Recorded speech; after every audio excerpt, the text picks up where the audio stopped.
Hi friends, அனைவருக்கும் வணக்கம். இன்னைக்கு இந்த பதிவில் நம்ம என்ன பார்க்க போகிறோம் அப்படின்னு பார்த்தீங்கன்னா, வறட்டு இருமலுக்கு ஒரு மிகச்சிறந்த ஒரு தீர்வை தான் இந்த பதிவில் நம்ம பார்க்க போகிறோம். அதற்கு தேவையானது பார்த்தீங்கன்னா பொட்டுக்கடலை, அடுத்து மிளகு. இந்த இரண்டுமே இருந்தால் நமக்கு வரக்கூடிய வறட்டு இருமலை மிக எளிதாகவே நிறுத்திவிட முடியும். வறட்டு இருமல் வருவதற்கு அதிக காரணம் இருக்கு. ஒரு சிலருக்கு வயிறு புண்ணு இருந்தாலும் வறட்டு இருமலானது வரும். அப்படி இல்லைன்னா சளியினால வறட்டு இருமலானது வரும். ஒரு சிலருக்கு ஆஸ்துமா, ஈஸ்னோஃபிலியா போன்ற பிரச்சனைகள் இருக்கும். அது கூட சில சமயங்கள்ல இருமலா மாறக்கூடும். இது போன்ற இருமலுக்கு பலவிதமான காரணங்கள் இருந்தாலும் இந்த வறட்டு இருமல் வந்துருச்சுன்னா நம்மளால படுக்க முடியாது, வயிறு வலி இருக்கும், விழா எலும்புகள்லாம் வலிக்கும், இது போன்ற உபாதைகள் இருந்துகிட்டே இருக்கும். தொண்டையில எரிச்சல் இருக்கும், எதுவுமே சாப்பிட முடியாது, தொண்டை வலி இருக்கும். இது போன்ற பல பிரச்சனைகள் இருந்துகிட்டே இருக்கும். முதலாவதாக இந்த வறட்டு இருமல் இருக்கு அப்படின்னு சொன்னா நம்ம கொடுக்கக்கூடிய ஃபர்ஸ்ட் ரெமெடி என்ன அப்படின்னு பார்த்தீங்கன்னா, எந்த உணவுமே குளிர்ச்சியான உணவாக சாப்பிடாதீர்கள். தண்ணி குடிக்கிறதாக இருந்தாலும் சரி, வெது வெதுப்பான தண்ணீரை குடிக்க வேண்டும்.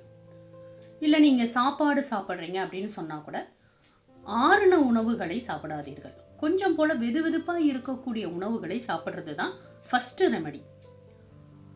அடுத்து பார்த்தீங்கன்னா வேளை வேளைக்கு சாப்பிடுவது. எப்பொழுதுமே வயிறை காய விடாமல், அந்த வயிறில் ஏதாவது இருந்துக்கிட்டே இருக்கு அப்படின்னு சொன்னால் வறட்டு இருமல் வராது. இதை நீங்கள் ட்ரை பண்ணி பாருங்களேன். ஏன்னா இது நான் ட்ரை பண்ணி பார்த்துருக்கேன். வறட்டு இருமல் வந்த உடனே கொஞ்ச நேரம் நம்மளுக்கு ஃப்ரீயாக இருக்கும். எந்த காரணமுமே இல்லாமல் திடீர்னு இருமல் வரும். அப்போது நீங்கள் ஒரு 2 பிஸ்கெட்டை சாப்பிட்டு கொஞ்சம் போல் தண்ணி குடிங்க. இல்லைனா கொஞ்சம் சுட சுடன்னு பால் குடிங்க, இல்லை காஃபி குடிக்கலாம். உங்களுக்கு என்ன பழக்கம் இருக்குதோ நீங்கள் அதை செய்தீர்கள் என்றால் அந்த இருமலானது கட்டுப்படும். வயிறு காலியாக இருந்துச்சுன்னா இன்னும் நம்மளுக்கு இருமல் அதிகமாக தான் வரும். அதனால 2 விஷயங்களை நம்ம கடைபிடித்தாலே பாதி வறட்டு இருமலை குணப்படுத்த முடியும். ஒன்று, நம்ம கரெக்டான நேரங்களில் சாப்பிடணும், வயிறை காயப்படக்கூடாது, வயிறு காலியாக இருக்கக்கூடாது. அடுத்து பார்த்தீங்கன்னா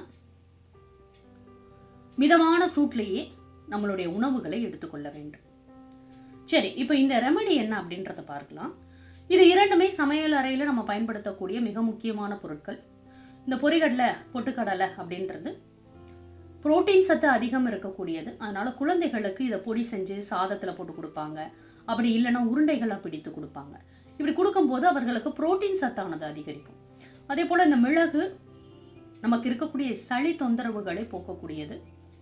சளி பிரச்சனை இருக்குது, நம்ம உடலை எப்பொழுதுமே ஒரு வாமாக வச்சுக்கணும் அப்படின்னா இந்த மிளகை நம்ம அடிக்கடி சேர்த்துக்கொள்ளலாம். வயிறு புண்ணு இருந்தால் கூட இந்த மிளகை சேர்த்துக்கலாமா. ஒரு சிலருக்கு சந்தேகம் இருக்கும், வயிறு புண்ணு இருந்துச்சுன்னா இந்த மிளகால ஏற்படக்கூடிய காரம் அதை பாதிக்காதா அப்படின்னா. இந்த மிளகால ஏற்படக்கூடிய அந்த காரம் உங்களுடைய வயிற்று புண்ணை ஆற்றும் தன்மை கொண்டது. அதனால பயப்படவே வேண்டாம். வயிறு புண்ணு இருக்கு, அல்சர் இருக்கு அப்படின்றவங்க மிளகாய் காரத்தை குறைத்து கொண்டு மிளகை உங்களுடைய உணவுல சேர்த்துக்கோங்க. அது மிக விரைவாகவே உங்களுக்கு வயிற்று புண்ணை ஆற்றி கொடுக்கும். இப்போ இந்த 2 பொருளை வைத்து நம்ம எப்படி வறட்டு இருமலை போக்கிக் கொள்ளலாம் அப்படின்னா, இந்த பொட்டுக்கடலையை 1 ஸ்பூன் அளவு எடுத்துக்கோங்க. இந்த 1 ஸ்பூன் அளவு பொட்டுக்கடலைக்கு ஒரு 3 மிளகு, 3 மிளகு எடுத்துக்கோங்க. இது 2ஐயும் நீங்கள் என்ன செய்யணும் பார்த்தீங்கன்னா, வாயில் அப்படியே ஒன்று அடக்கி வச்சுக்கலாம். அப்படி இல்லைன்னா நல்லா பொட்டுக்கடலையையும் இந்த மிளகையும் ஒன்றை வாயில் போட்டு நல்லா மென்று முழுங்கிட்டிங்கன்னா இந்த வறட்டு இருமல் படிப்படியாக குறையும். இதை நான் ட்ரை பண்ணி பார்த்துருக்கேன், நல்ல ரிசல்ட் கிடைச்சிருக்கு. நம்மளுடைய முன்னோர்கள்லாம் பார்த்தீங்கன்னா அரிசியும் மிளகும் வச்சுருப்பாங்க.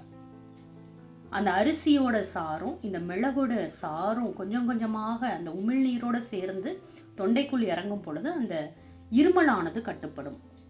ஆனால் நம்ம சிறு குழந்தைகளுக்கு கொடுக்கும்போது அரிசியை கொடுக்க முடியாது. ஏன்னா அரிசியை நல்லா மென்று சாப்பிட்டுடுவாங்க, அந்த மிளகு மட்டும் தனியாக கீழே துப்பிடுவாங்க. அதனால் நீங்கள் இந்த பொட்டுக்கடலையும் மிளகையும் சேர்த்து கொடுக்கும் பொழுது இந்த வறட்டு இருமல் மிக விரைவாகவே குறையும். அது மட்டுமல்லாமல் அந்த வறட்டு இருமல் இருந்த இடம் தெரியாமலே காணாமலே போகும்.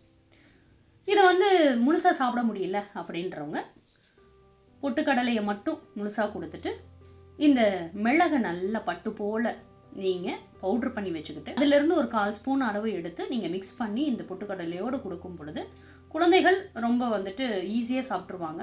பெரியவர்களுக்கு அது சாப்பிட்றதுல ஒன்றும் ரொம்ப பெரிய கஷ்டம் கிடையாது. அதனால் 1 ஸ்பூன் அளவு பொட்டுக்கடலை சாப்பிட்றீங்க அப்படின்னு சொன்னால் நல்ல பெரிய மிளகா ஒரு 3 மிளகு 2யும் சேர்த்து சாப்பிட்டுட்டே இருங்க. இதை நீங்கள் எத்தனை தடவை வேணாலும் ஒரு நாளைக்கு சாப்பிடலாம். சிறு குழந்தைகளாக இருந்தாங்கன்னா காலையில் ஒரு தடவை, நைட்டு படுக்க போகிறதுக்கு ஒரு முறை நீங்கள் கொடுத்தீங்கன்னா அந்த வறட்டு இருமலானது கண்டிப்பாக குணமடையும். ட்ரை பண்ணி பார்த்துட்டு உங்களுடைய கமெண்ட்ஸ் அண்ட் கமெண்ட் பாக்ஸில் கொடுங்க. மேலும் இது போன்ற தகவல் அறிய விறகடுப்பு சேனலை சப்ஸ்கிரைப் பண்ணுங்கள், ஷேர் பண்ணுங்கள். நன்றி, வணக்கம்.